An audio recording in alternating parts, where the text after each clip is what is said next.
What is going on today, guys? Tomcat here, and today we are back in Forza Horizon 2 doing a drift build, a highly requested drift build of the 91 Jeep Grand Wagoneer. Now, this is one of the cars in the new car pack, the new DLC, the May car pack, and right off the bat, I guess you could say it's not quite a car, it's more of an SUV, but, ooh, wow, that's a little bit of an interesting color contrast.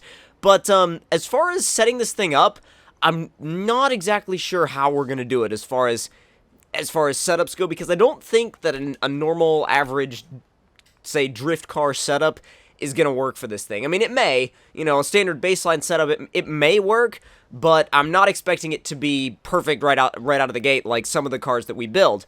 Now, I don't know what engine swap options you have. I've never actually built one of these before, so I'll be completely new to it. So let's get into the garage, and first of all, we're gonna check out, like I said, the engine swap options.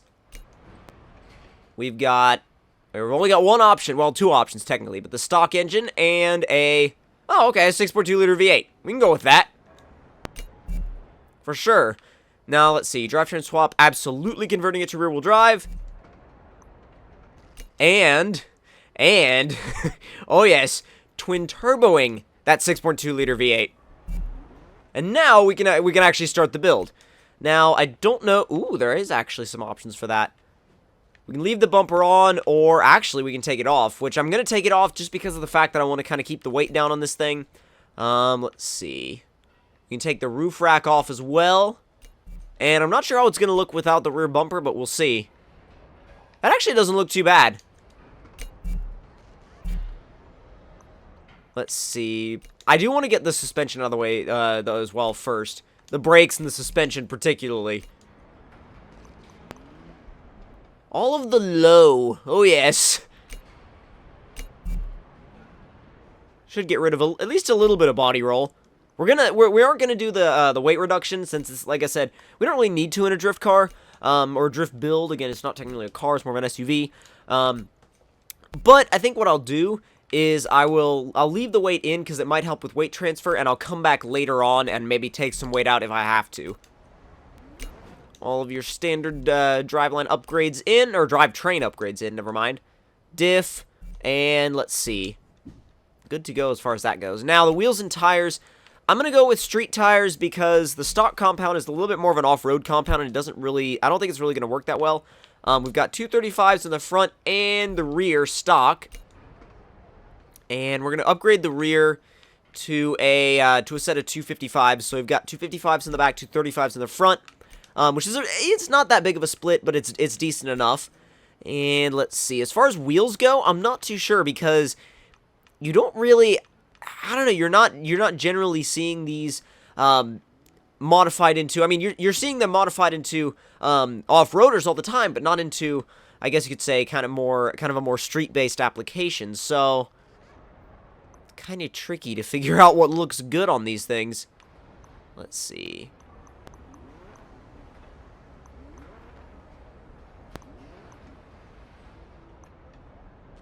You know what? For some reason, those actually don't look too bad. They kind of blend in with the style of the vehicle. 19, 20. 20 seem a little bit big. I feel like 19s would be better, just to kind of keep the overall feel of the vehicle. I mean, again, we're taking this thing completely out of its comfort zone, but still. Let's see. Now we get to build the power. We're at least build up the power. I'm expecting it to come out somewhere around, it's been a while since I've built one of these engines. I know I've built one, I built one up a while back, and I think it was, I know for a fact that it's well over 850. I remember it being over 850. Oh yeah, because we've only done a few upgrades. We're already over 600. Cam, oh yeah, over 700 with a cam. Yeah. And again, we're going to leave the twin turbos for last. Or at least upgrading the standard turbos to the race turbos, because I know that once I upgrade to a race turbo, it's going to be a little bit of a gain. 762. Oh, wow, come on. I hate that menu lag. 810. Oh, yeah, well over 850, I'm sure. The question is, can it touch 900? And the answer to that is, yes, it absolutely does. 928 horsepower in a rear-wheel drive converted Jeep Grand Wagoneer. This is going to be very, very, very interesting. Let's put a baseline setup on it, and I'm actually going to drop the rear tire pressure just a little bit, just so it can get a little bit more, so it reaches its peak grip a little bit quicker. And let's see, a little bit more negative camber in the front, and dropping the ride height as much as I possibly can, because why not? I mean, this is one of those why not kind of builds. For the diff, again, everything up to 100. And that will be our baseline setup. Now, we can change this. Actually, we're probably going to change it quite a bit going forward. But I do like to put a little bit of a baseline setup on the vehicle before I take it out. I mean, you're giving it massive amounts of power. And sure, you could take it out like that, and I'm sure it would slide. But I still like to have a little bit of my own personal preferences as far as setup put into that vehicle. Now, I was about to say let's do a launch, but you know what? That's not really what this thing is for. And kick the back end out. Wow. That's awesome. There's actually, it's weird because there's no body lean, no body roll at all. I mean, I wasn't expecting there to be much with the upgraded race suspension, but to be honest, this thing does really well. It's really easy to control.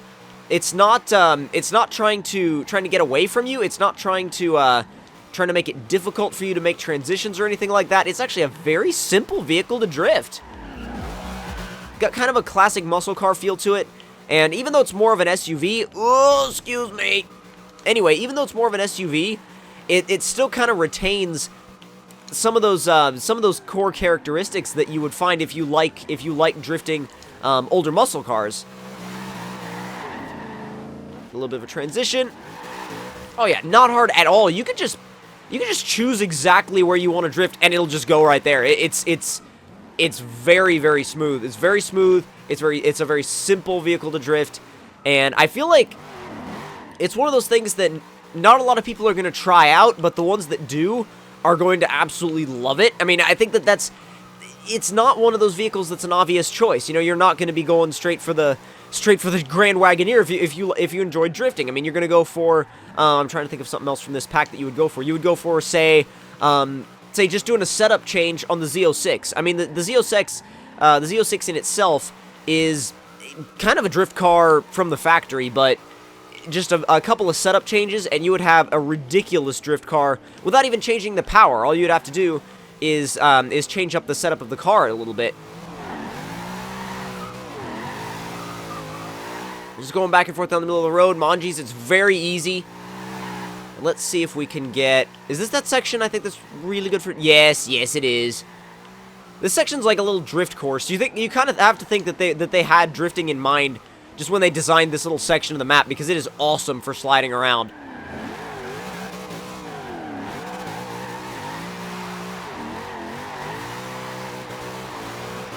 And actually, to be honest, picking your line in this thing is really easy as well. You would think that you would have to plan your line way out in advance if you wanted to get a good run with this thing. But actually, no. It's actually and spun it out. Well, that's the first spin. That was because I put it in reverse.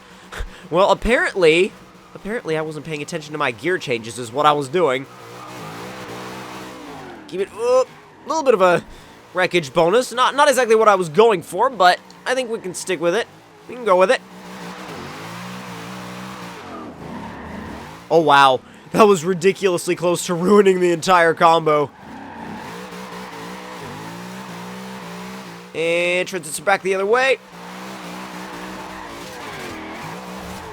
And you can really, again, like I said, you can pick exactly where you want to put this thing, and it will go there. It will go there, and it won't argue with you either. It's not a difficult vehicle to drift at all, at least in this setup.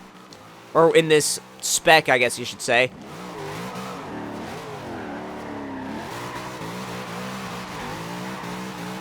And really, it just keeps going. It really does just keep going. And it's not bad either that you have a soundtrack like that to accompany it.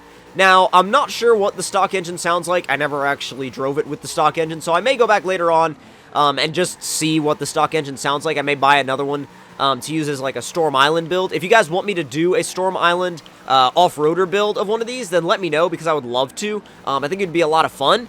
But I think that first and foremost, the drift build was what I really wanted to do with this thing, even more so than an off-roader build. I'm not sure how high I want to get those points, honestly. I'm thinking about trying to get it up to 100k, but at the same time, I feel like they whoop due to the AI. That might be a little bit of a challenge. But you know what? You know what? Screw the AI. We're gonna go for it. We're gonna try and get that up to 100,000. All we have to do is be a little bit careful, and sort of patient. I mean, we've gotten it up to this point in the same area, so it shouldn't be all that hard. Oh, it didn't like that angle. At least we have we can do a burnout and just save the score. That's the nice thing about having something with such high horsepower, is that if you do spin, but you want to keep your combo, all you have to do is do a burnout and you're good to go. Either that or hit something.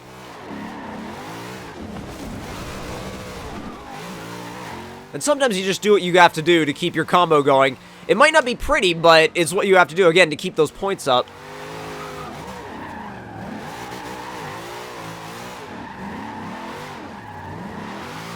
And sometimes you have to make an ugly transition in the other direction just because, again, keeping the points up. It might not be exactly what you wanted to do, or might not be the best looking maneuver. Oh, wow, okay. That was right there. I was wondering whether or not I was going to actually hit those or get just close enough to not hit them.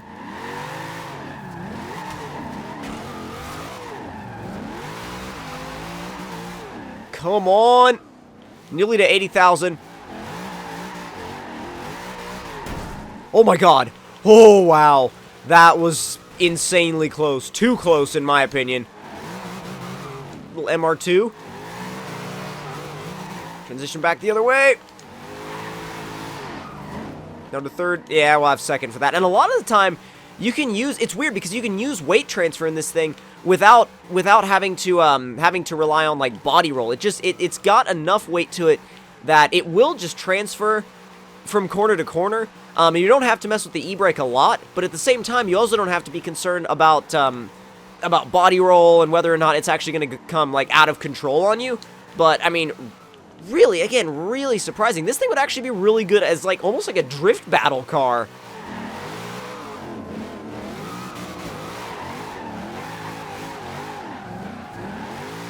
Come on, right between the Alpha and the other, I honestly didn't know what that other car was. I'm sure I would if I went back and looked at it, but I wasn't paying attention. I just knew the first one was an Alpha. Do not hit me. Oh, wow. Nearly to 90,000. Past 90,000.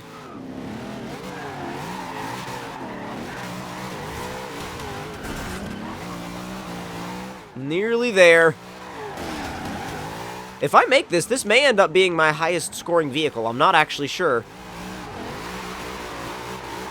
Didn't really mean to leave that area, but whatever. I mean, we could still keep our combo going, but... No! Oh my god. Whoo! That was so close. Oh, what? Okay. It banked the combo just a little bit too early, but I mean, it was almost to 100,000. It was actually really close, like 94,000 before the multiplier. So I definitely think that is not only a surprising result from this thing, but I can definitely recommend it. If you guys want to copy this setup, feel free to do it. But if you guys enjoyed this video, then don't forget to leave me a like. Tell me in the comment section down below what you guys thought of it. And if you're new to my channel, don't forget to subscribe for more. And I will see you guys in the next one. Talk to you guys later.